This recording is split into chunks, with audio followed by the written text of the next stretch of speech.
Good morning दोस्तों, जय Shri Krishna. Good morning दोस्तों, जय श्री कृष्णा। कैसे हो मेरे प्यारे साथियों? सब लोग एक बार लाइव आ जाइए मेरे प्यारे साथियों, सब लोग एक बार लाइव आ जाइए और मेरे को बता दीजिएगा आपको सब लोग मेरी आवाज़ सुनाई दे रही नहीं दे रही। सब लोग वेरी वेरी गुड मॉर्निंग दोस्तों, जय श्री कृष्णा।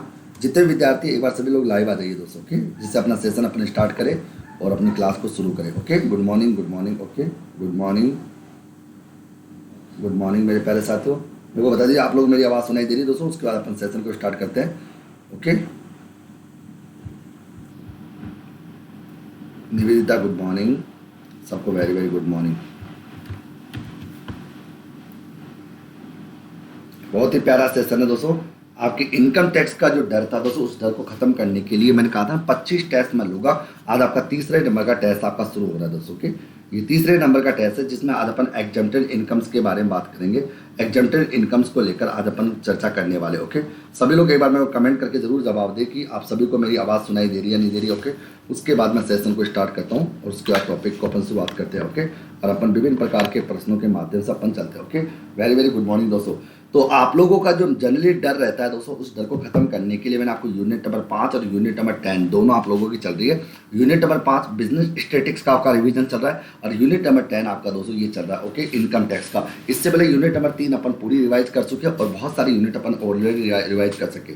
तो मेरा मानना होता है कि दोस्तों अगर कोई भी विद्यार्थी, अगर आप लोग नेट जेआरएफ करना चाहते हो तो आप लोग अपने सिलेबस की एक तो यूनिट नंबर 3 को अच्छे से मजबूत कर लो, तो जो मैंने आपको पूरी मजबूत करा दी। ओके, और उसके एक यूनिट नंबर 5 जो आपकी चले उसको बहुत अच्छे से मजबूत कर लो। ओके, यूनिट नंबर 5 जो है तो वो मजबूत कर लो और एक यूनिट नंबर 10 इसको मजबूत कर लो। आराम से आप लोगों का क्या होगा, जेआरएफ क्या दोस्तों आपका टॉप रैंक पे आप लोग आ जाओगे। ओके, और एक एक पॉइंट्स को क्लियर करते हुए चलते रहना। ओके, मतलब आगे सर क्लियर सब बॉयज। ओके, चलिए मित्रों अपन चलते हैं और मैं फिर बहुत सारे प्रश्नों के माध्यम से आप लोगों को बात करने वाला हूँ दोस्तों। बहुत सारी बातें देखो, सबसे पहला प्रश्न आप लोगों के लिए मैंने रखा आज दोस्तों, ये है आपका सबसे पहला प्रश्न। ओके, आयकर अधिनियम 1961 की निम्न में से किस धारा के अंतर्गत कर मुक्त आय को दर्शाया गया? यानी कर मुक्त आय का उल्लेख दोस्तों कौन सी धारा के अंतर्गत किया गया, ये प्रश्न आप लोगों से पूछा जा रहा है मित्रों के। कर मुक्त आय ओके, यानी एग्जम्प्टेड इनकम, जिसके ऊपर किसी भी प्रकार का कोई टैक्स नहीं लगता, वो एग्जम्प्टेड इनकम कहलाती है। प्रश्न ये है मित्रों कि आयकर अधिनियम 1961 के अंतर्गत कौन सी धारा के अंतर्गत कर मुक्त आय का उल्लेख किया गया, यानी एग्जम्प्टेड इनकम्स का उल्लेख कौन सी धारा के अंतर्गत किया गया, ये प्रश्न पूछा गया मित्रों। तो मैं तो बता दूं, आयकर अधिनियम 1961 की धारा 10 में सभी प्रकार की कर मुक्त आयों का उल्लेख किया गया। कर मुक्त आयों का उल्लेख जो है वो धारा 10 के अंतर्गत किया गया। ओके, मतलब धारा 10 के अंतर्गत कर मुक्त आयों का उल्लेख किया गया।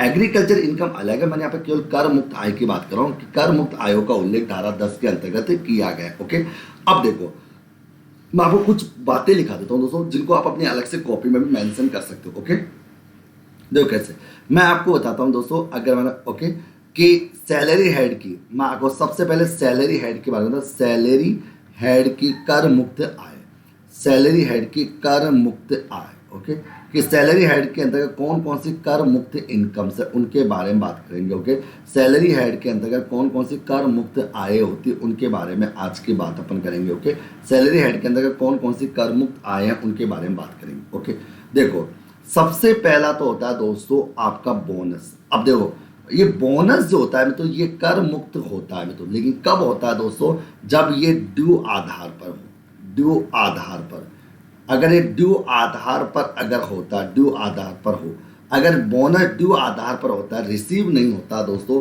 तो ये बोनस क्या होता है, एग्जम्प्टेड होता है। इस बोनस के ऊपर किसी भी प्रकार का टैक्स नहीं लगता। ओके मित्रों, आगे यानी अगर बोनस ड्यू कर दिया गया है और बोनस अगर किसी कर्मचारी को रिसीव नहीं हुआ है तो वो एग्जम्प्ट होगा, उसके ऊपर टैक्स नहीं लगेगा। लेकिन अगर बोनस प्राप्त हो जाता है, अगर एक कर्मचारी को बोनस प्राप्त हो जाता है मेरे प्यारे साथियों, तो वो क्या हो जाएगा, टैक्सेबल हो जाएगा। एक बात तो आप लोग ये ध्यान रखना। ओके मित्रों, आगे फिर आता है दोस्तों सेकंड नंबर पर। देखो मैं आपको सैलरी हेड की सारी इनकम, सैलरी हेड के अंदर कौन कौन सी इनकम टैक्स एग्जम्प्टेड होती है वो आप लोग अपनी कॉपी में अलग से नोट कर सकते हो। एक होता है दोस्तों आपका फॉरेन अलाउंस, जिसको आप बोलते हैं विदेशी भत्ता।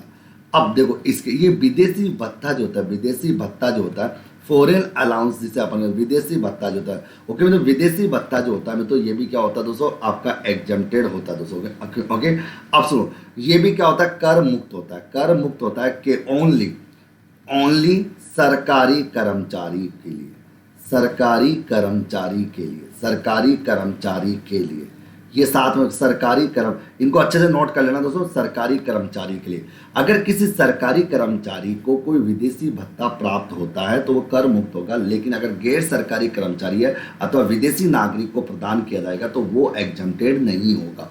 ओनली सरकारी कर्मचारी को अगर कोई फॉरेन अलाउंस प्राप्त होता है मित्रों, बाहर दी गई सेवाओं के बदले में अगर कोई मिलता है तो वो एग्जम्प्टेड होगा। अगर कोई कर्मचारी गैर सरकारी कर्मचारी अर्थात प्राइवेट कर्मचारी है या कोई विदेशी नागरिक है दोस्तों अगर, तो वो एग्जम्प्टेड नहीं होगा। फॉरेन अलाउंस जो होता है मित्रों वो ओनली सरकारी कर्मचारी के लिए एग्जम्प्टेड होता है। गैर सरकारी कर्मचारी या दोस्तों अगर मैं बात करूं मेरे प्यारे साथियों विदेशी नागरिक के लिए दोस्तों आगे, ठीक है आगे। लेकिन एक बड़ी बात है, ये कौन सी, ये किस धारा में बात की गई है, इसका उल्लेख धारा 10(7) में दिया गया है। वैसा तो धारा 10 जो है ना वो तो एग्जाम्स की बात करती है, यहाँ पे एग्जम्प्टेड का।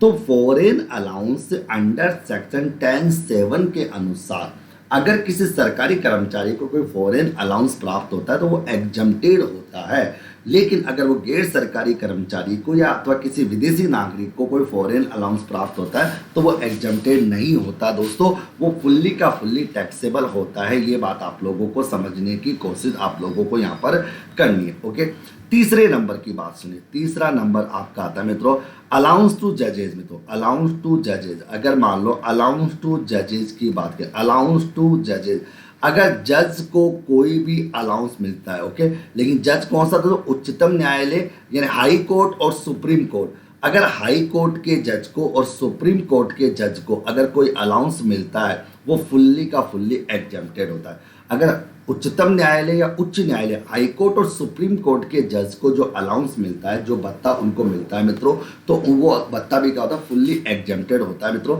हाई कोर्ट और सुप्रीम कोर्ट को जज को जो भी अलाउंस मिलता है, जो भी भत्ता वगैरह मिलता है वो भी फुल्ली एग्जम्प्टेड होता है। ये बात भी आप लोगों को ध्यान में रखने की आवश्यकता यहाँ पर होनी चाहिए मित्रों के आगे। क्लियर मित्रों, यहाँ तक की बात भी आप लोगों को समझ में आ जानी चाहिए मित्रों के आगे। फिर आता है दोस्तों चौथा पॉइंट आपका आता है HRA, house rent allowance.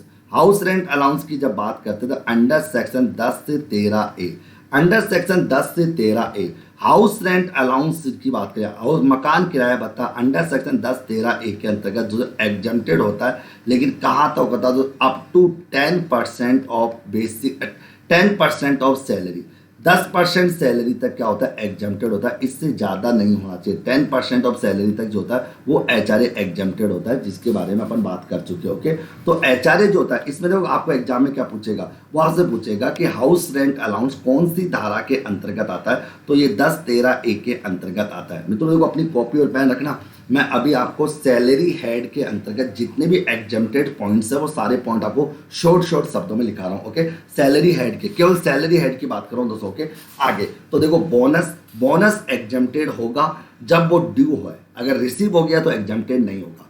Foreign allowance exempted होगा अगर वो सरकारी कर्मचारी को प्राप्त होता है, ठीक है। जज को अगर अलाउंस मिलता है वो एग्जम्प्टेड होगा, लेकिन जज सुप्रीम कोर्ट या हाई कोर्ट का होना चाहिए।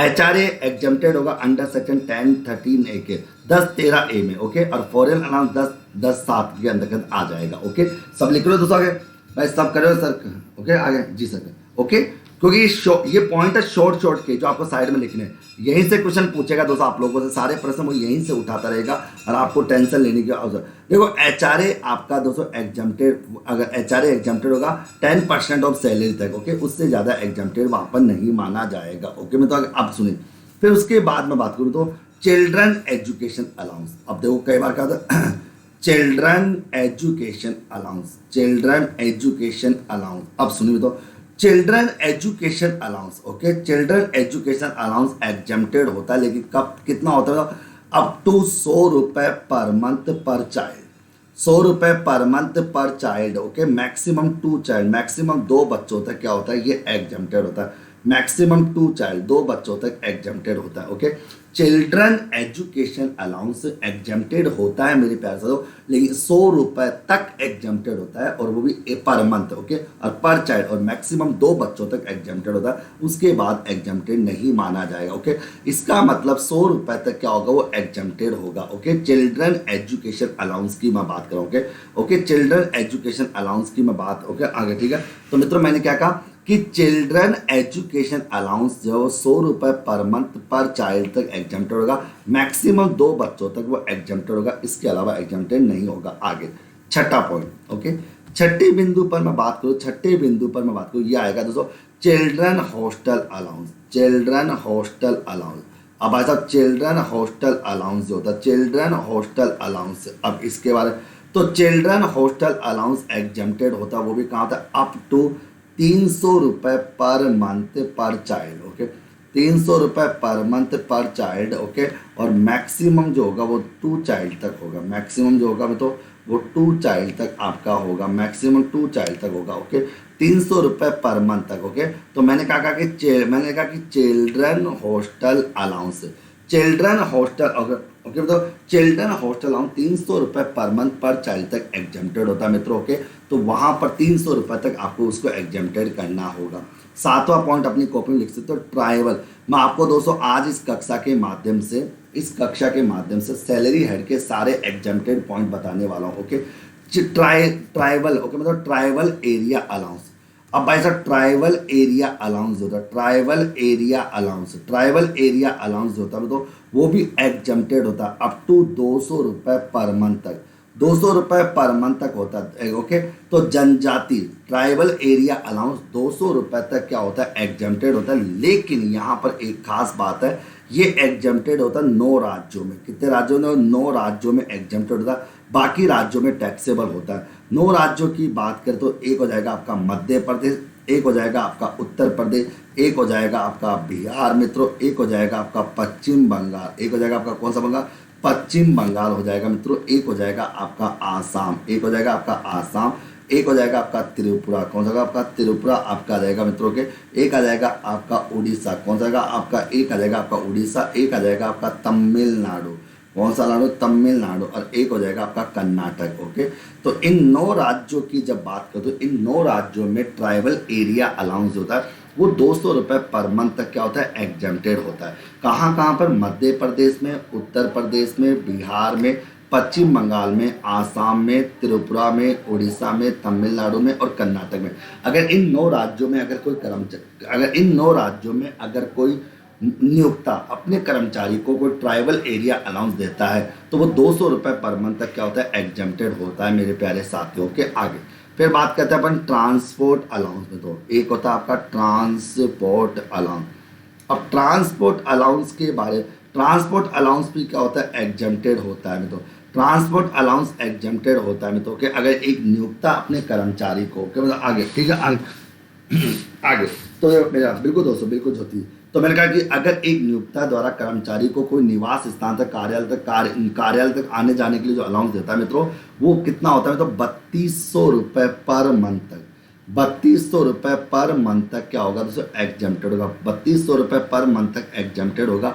लेकिन दोस्तों अगर बात करें लेकिन विकलांग कर्मचारियों के लिए, ओनली किसके लिए? तो विकलांग कर्मचारियों के लिए, अगर विकलांग कर्मचारियों के लिए एग्जम्प्टेड होगा, बाकी के लिए एग्जम्प्टेड नहीं होगा दोस्तों। आगे ठीक है, तो यहाँ पर विकलांग कर्मचारियों के लिए दोस्तों एग्जम्प्टेड होगा, वो भी 3200 रुपये पर मंथ है। तो ट्रांसपोर्ट अलाउंस जो होता है वो एक नियोक्ता अपने कर्मचारी को ऑफिस से घर तथा घर से ऑफिस आने जाने के लिए जो अलाउंस देता है तो वो 3200 रुपये पर मंथ तक एग्जम्प्टेड होता है। लेकिन विकलांग कर्मचारियों के लिए एग्जम्प्टेड होगा, ये किसके लिए होगा, विकलांग कर्मचारियों के लिए एग्जम्प्टेड होगा, ओके।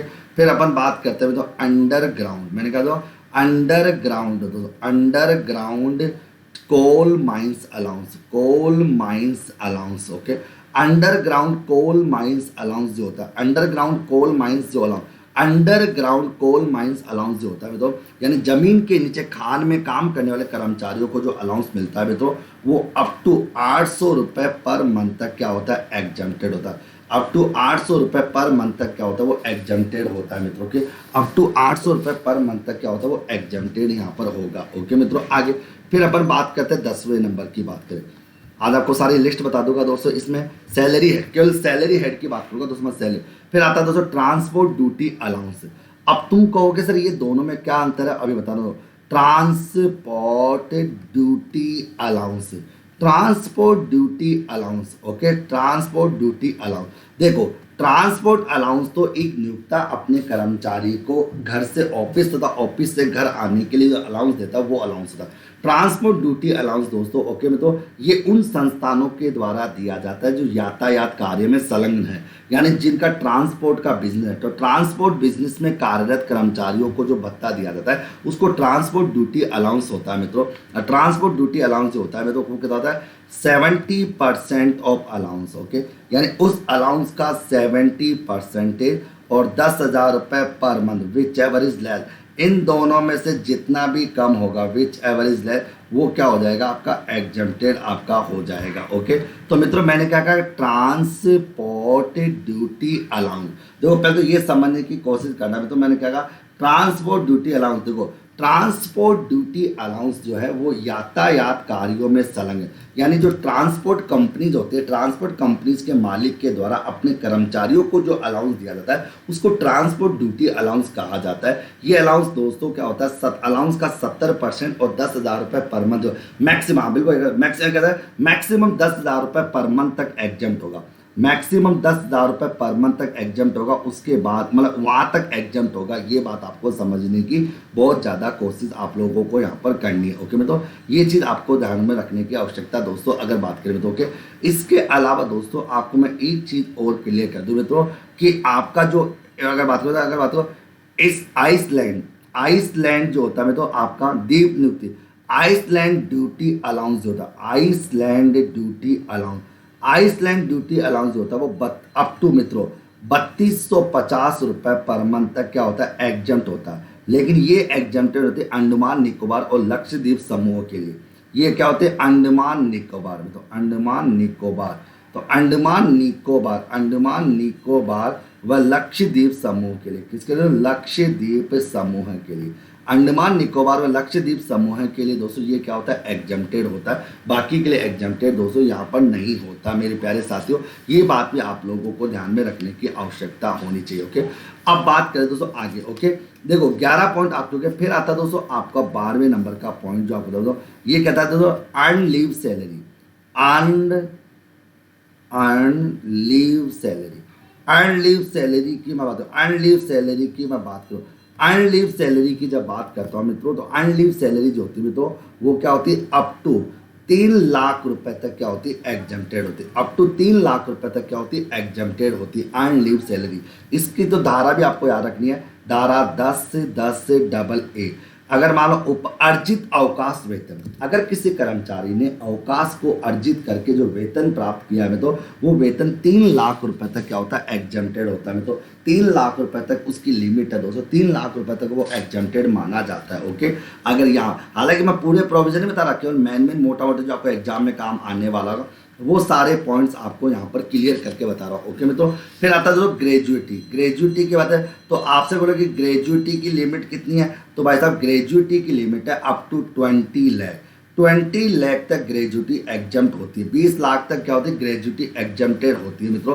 20 लाख तक ग्रेजुएटी क्या मानी जाती है एग्जम्प्टेड मानी जाती है, तो 20 लाख तक ग्रेजुएटी आपकी एग्जम्प्टेड मानी जाती है ओके मित्रों। अगर बात करें फिर अगर मैं बात करूं मेरे प्यारे साथियों, अगर यहाँ पर बात करें मित्रों तो आपको यहाँ पर मैं कह दूं कि लमसम पेंशन, अगर मित्रों कोई लमसम पेंशन है ओके, लमसम पेंशन एग्जम्प्टेड होती है, लमसम पेंशन एग्जम्प्टेड होती है, लेकिन ओनली बात करूं ओनली गवर्नमेंट एम्प्लॉय के लिए, तो गवर्नमेंट एम्प्लॉय के लिए एग्जम्प्टेड होगी, बाकी के लिए एग्जम्प्टेड नहीं होगी। अगर पेंशन लमसम पेंशन है तो लमसम पेंशन अगर है तो ओके।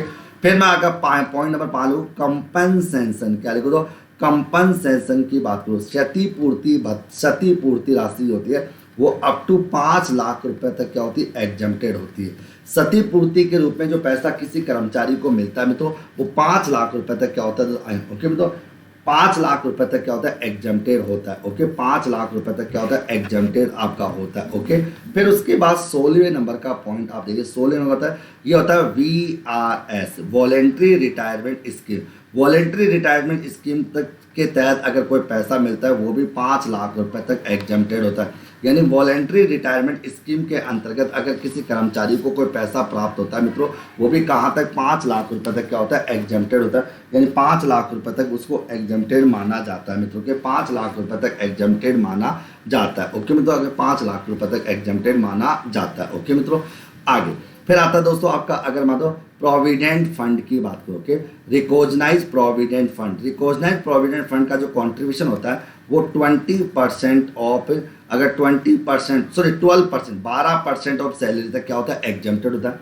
12% ऑफ सैलरी का क्या होता है, एग्जेम्प्टेड होता है, उसके बाद एग्जेम्प्टेड नहीं होगा। ओके, फिर मैं लिखो interest on recognise provident fund जो होता है वो अप टू दोस्तों अगर 9.5% तक क्या होगा, एग्जेम्प्टेड होगा। अप टू 9.5% पर एनम तक एग्जेम्प्टेड होगा। यानी अगर रिकॉग्नाइज प्रोविडेंट फंड के अंतर्गत जो इंटरेस्ट जमा होता है वो इंटरेस्ट 9.5% तक एग्जेम्प्टेड होता है दोस्तों, उसके बाद वो एग्जेम्प्टेड नहीं होता दोस्तों। क्या बिल्कुल, आइसलैंड जो अलाउंस है वो 3250 रुपये तक एग्जाम है। अंडमान निकोबार और लक्षद्वीप समूह के अंतर्गत ही उसे शामिल अपन करते हैं मित्रों के। आगे क्लियर में तो आगे फिर आता दोस्तों, अगर मैं बात करूँ दोस्तों, अगर बात करें यहाँ पर मैंने लिखा आपका कौन सा, एंटरटेनमेंट अलाउंस। अब ऐसा एंटरटेनमेंट अलाउंस की जब मैं बात करूँ, एंटरटेनमेंट अलाउंस की मैं बात करूँ तो एंटरटेनमेंट अलाउंस अगर कोई होता है मित्रों वो अप टू 5,000 रुपये तक एग्जेम्प्टेड होगा। 5,000 रुपये तक एग्जेम्प्टेड करेंगे, यानी 5,000 रुपये तक उसको छूट दी जाती है। 5,000 रुपये तक क्या होती है,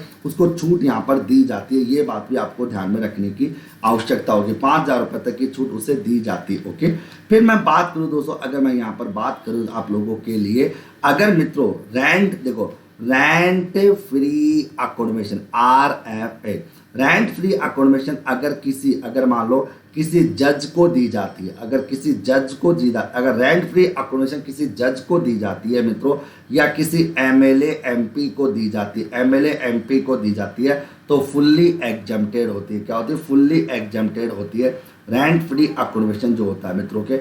इसके अलावा दोस्तों अगर रेंट किसी रिमोट एरिया में दी जाती है, किसी रिमोट एरिया में दी जाती है मित्रों, रिमोट एरिया का मतलब होता है दोस्तों, रिमोट एरिया का मतलब होता है कि जो शहर से कम 40 किलोमीटर दूर हो और जहां की जनसंख्या 20,000 से अधिक नहीं हो दोस्तों, वहां पर भी एग्जेम्प्टेड होगी।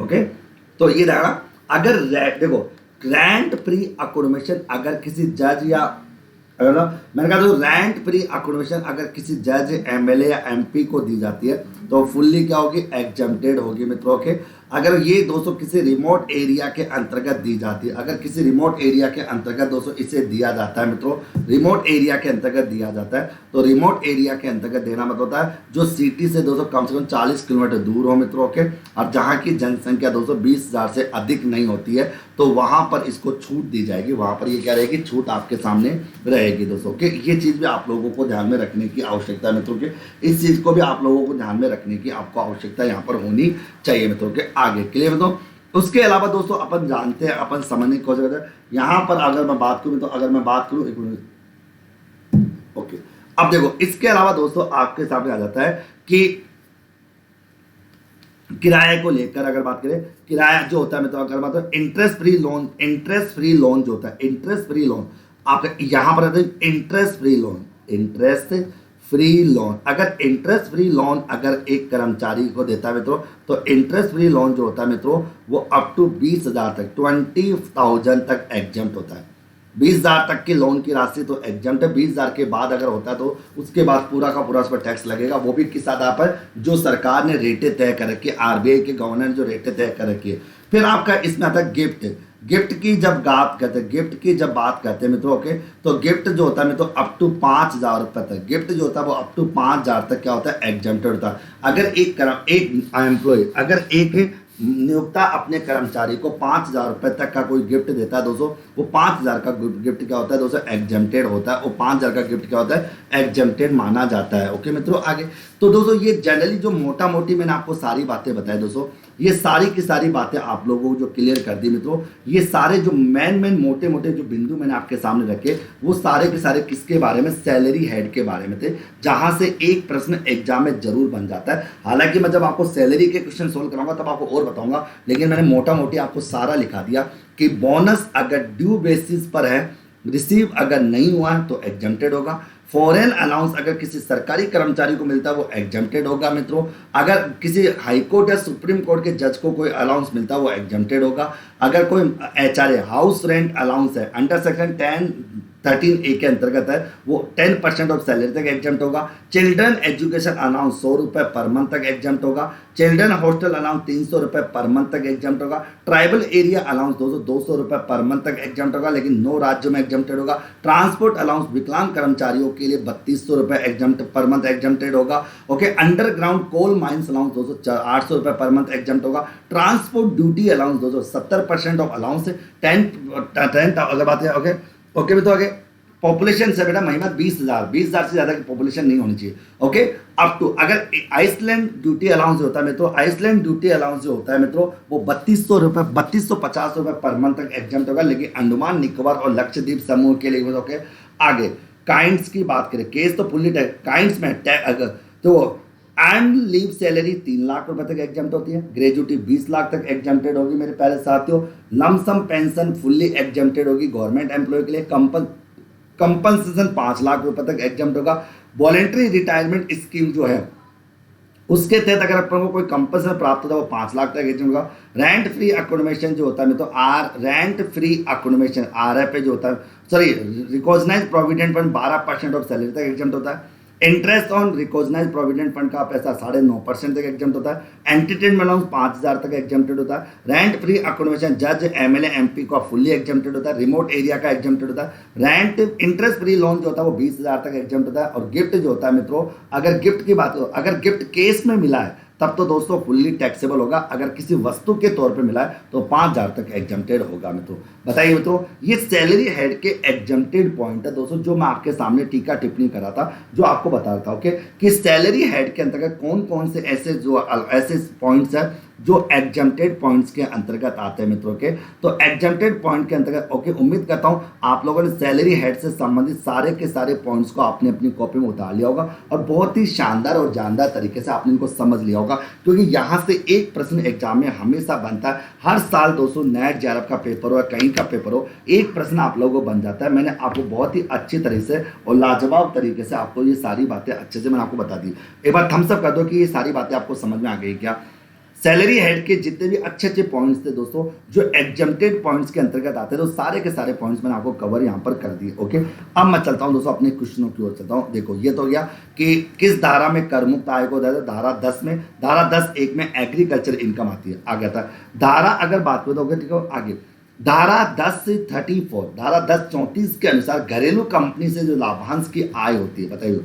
अगर मैंने क्या लिखा, सेक्शन 1034, सेक्शन 1034 के अंदर अगर डोमेस्टिक कंपनी से अगर किसी भी प्रकार का लाभांश अगर मिलता है तो वो लाभांश क्या होता है मित्रों, वो लाभांश फुल्ली कर मुक्त होता है, उसके ऊपर किसी भी प्रकार का टैक्स नहीं मिलता। लेकिन दोस्तों अप टू 10 लाख रुपए तक, ओके, अगर 10 लाख रुपए से ज्यादा होगा तो टैक्सेबल हो जाएगा, उसके ऊपर टैक्स लग जाएगा। तो अंडर सेक्शन 1034 के अनुसार अगर किसी घरेलू कंपनी से कोई लाभांश की प्राप्ति होती है तो 10 लाख रुपए तक का जो लाभांश होता है, 10 लाख रुपए तक का जो लाभांश होता है वो फुल्ली एग्जम्प्टेड होता है। 10 लाख से अगर ऊपर का लाभांश होगा तो फुल्ली क्या होगा, टैक्सेबल होगा मित्रों। देखिए मित्रों, इनकम टैक्स के जब अभी तो इनकम टैक्स की अपनी तीसरी क्लास है, अभी तो 22 क्लासें और बचेगी। ये मैं आपसे वादा करता हूं दोस्तों, जब आप 22 क्लासों को देख लोगे इन 22 यानी इन टोटल 25 क्लासों को अगर आप देख लोगे तो आपका इनकम टैक्स का जो डर है वो आपका छू मंतर हो जाएगा, आपको टेंशन लेने की आवश्यकता ही नहीं है। तो धारा 1034 के अनुसार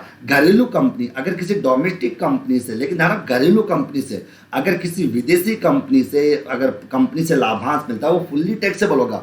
अगर किसी विदेशी कंपनी से विदेशी नागरिक से अगर कोई लाभांश की प्राप्ति होती है वो फुल्ली कर योग्य होगी। लेकिन अगर घरेलू कंपनी से कोई लाभांश मिलता है और वो भी 10 लाख रुपए तक का कोई लाभांश मिलता है दोस्तों, वो क्या होता है, एग्जम्प्टेड होता है। वो क्या होता है, एग्जम्प्टेड अपना होता है। कौन सी कंपनी से प्राप्त लाभांश की आय कर मुक्त होती है, कौन सी कंपनी से प्राप्त लाभांश की आय जो है कर मुक्त होती है। तो मैं पहले ही बता चुका दोस्तों, यहाँ पर कौन सी कंपनी, तो केवल और केवल घरेलू कंपनी से प्राप्त होने वाली जो आय होती है, ओके मैं तो आगे, तो केवल घरेलू कंपनी से प्राप्त होने वाली जो आय होती है वो कर मुक्त होती है, बाकी आय कर मुक्त नहीं होती।